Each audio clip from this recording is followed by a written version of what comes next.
Hello and a warm welcome back to Hugh's Nursery. In today's video you will learn or be refreshed about the top ways to growing healthier vegetables in your organic garden. Organic gardening faces more challenges than conventional gardening methods due to a zero tolerance to harmful chemical use.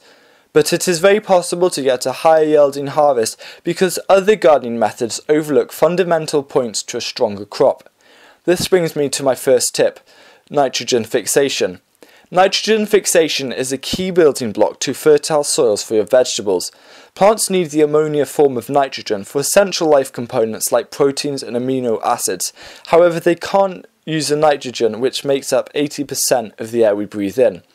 Therefore, planting legumes like peas and beans will fix nitrogen in the soil by being stored in their nodes.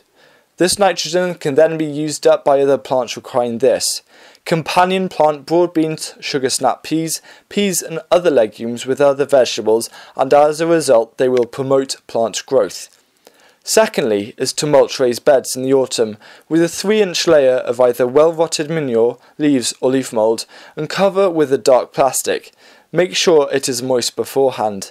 This will let earthworms and decomposers to work thoroughly at decomposing the organic matter over winter, resulting in a more fertile soil to grow vegetables in spring, and also being warmer as plastic absorbs warmth.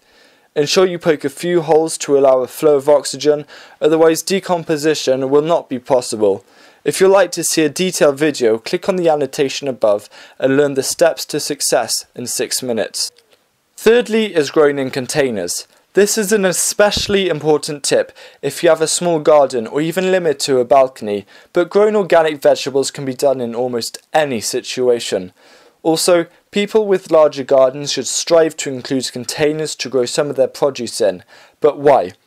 Containers make it easy to transplant plants, stops them becoming invasive, for example mint, and it can be used to grow vegetables on hard surfaces, for example on a patio, on a trellis, which will maximize yields. Containers don't have to be plastic.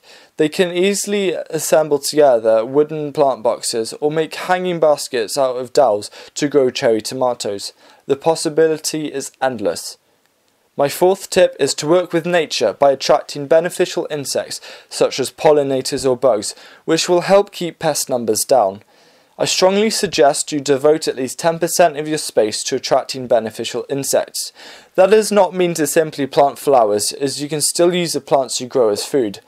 Borage is one well-known flowering herb, which both attracts dozens of beneficial insects, but you can also add the leaves and flowers to salads.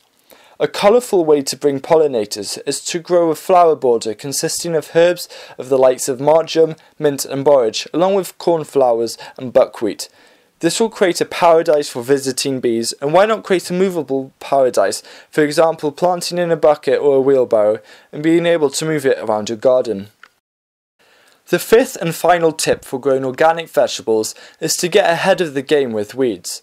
As organic vegetable gardening is against the use of chemical weed sprays, it can only take a few weeks to get overrun by them. Weeds unfortunately will always outgrow vegetables. Originally, all vegetables are weeds, but after thousands of years of cultivation, they're weaker, therefore weeds will win the battle for space.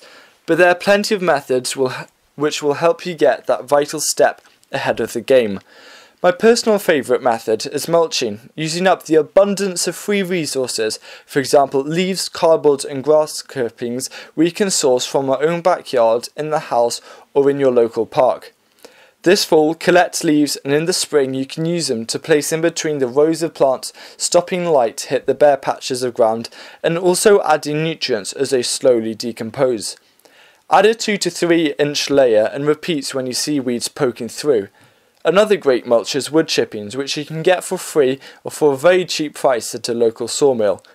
Black plastic is a less aesthetically appealing method, however you get great results when we used it on our squashes, and you can see that video by finding the link in the description.